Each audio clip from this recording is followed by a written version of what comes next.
Salut, c'est Kenzuka.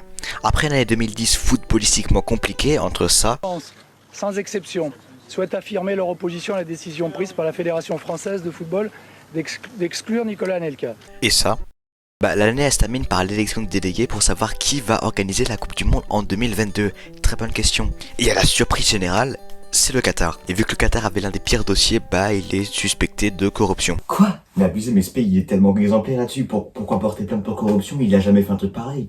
Mais t'as raison mec. Et en plus ce qui est étrange, ce qui turlupine vraiment les gens, c'est parce qu'il y a eu un repas entre Sarkozy, le président, Nicolas Sarkozy, le président de la France à l'époque, Michel Platini, le président de la FIFA à l'époque. Bon jusqu'à là il y a rien d'anormal, vous allez dire mais de quoi tu parles, il y a rien de fou. Sauf que Le suspense. c'était en présence de deux émirs du Qatar et comme par hasard quelques semaines avant la Coupe du Monde. Il devait sûrement pas parler de la météo quoi. Bon, par contre, il fait pas chaud, hein. Pas vrai, Carlita? C'est rien ça. Ni même d'autres choses. C'est un babu avec du boulgour. Il top, hein, je vous conseille. Tiens, d'ailleurs, avant que vous partiez, Carlita, interprète ta chanson de Renaud.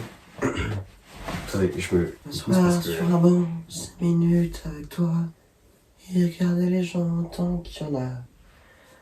C'est bien, hein.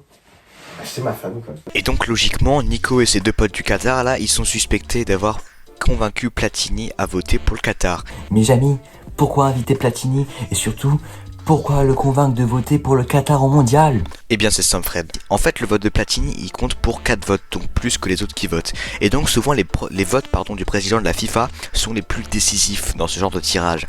Et donc vous vous en doutez, si Platini avait voté les États-Unis comme il l'avait prévu, ça aurait changé et ça aurait pas été le Qatar en 2022, ça aurait été les États-Unis. Bon, tant pis ou tant mieux. Bon ok, le pays est nommé, c'est cool pour eux, mais maintenant il faut 10 ans pour construire les stades. Et donc le Qatar va embaucher des esclaves, des ouvriers étrangers pour construire ces stades. Mais bon, pour les ouvriers c'est pas top parce que c'est pas sécurisé, les conditions de vie sont déplorables, il y a rien à manger donc c'est pas top.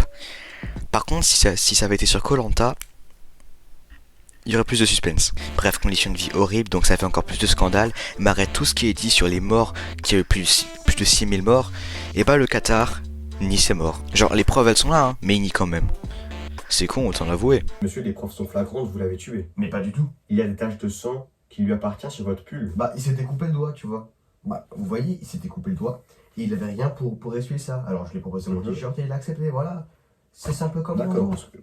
Autant pour nous, excusez-nous. Et avec toutes les histoires que le Qatar a chaque jour, des gens commencent à dire Yo, tu sais quoi, moi je boycotte la Coupe du Monde, hein. Non mais ça sert à rien à part ça, je suis désolé, mais jouer dans un stade, voir 11 blaireaux courir après un ballon, dans un stade climatisé, construit par des ouvriers, ça sert absolument à rien. En plus c'est en hiver, mais qu'est-ce que c'est que cette connerie? La Coupe du Monde c'est en été de base, mais c'est que pour le fric comme à chaque... Bon, ces mêmes gens, quelques jours pendant le mondial, ils sont comme ça. Non, mais moi j'aime le foot, hein, c'est pas ça le problème, hein. Voilà, si la France joue, moi je supporte la France, hein. Mais à la base, vous ne comptez pas boycotter la Coupe du Monde?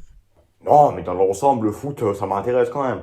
Tu vois, moi, j'ai toujours été passionné, hein. C'est pas qu'une question de France, équipe de France, hein. C'est pas grave, voilà, cette Coupe du Monde, c'est comme ça, mais... Bref, et pour terminer, le scandale Qatar se poursuit avec des climatisations posées directement dans le stade, dans un pays qui se dit écologique.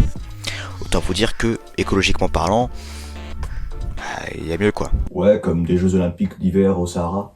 Ouais, voilà. Quoi? Bon voilà les amis, c'est la fin de cet épisode spécial Coupe du Monde qui était un peu plus court et plus rapide que d'habitude. Voilà, il n'y a pas eu le générique comme d'habitude. J'espère qu'il vous aura plu. Et j'en fais un autre la semaine prochaine si j'arrive à trouver le temps, sinon c'est dans 2 semaines. Je verrai encore sur quoi, mais je pense que ça se tournera vers l'équipe de France. Et à la fin de Coupe du Monde, je ferai un intellectuel sur toute la Coupe du Monde 2022. Voilà, c'était Kenzuka. À la semaine prochaine peut-être. Je vous embrasse, bisous.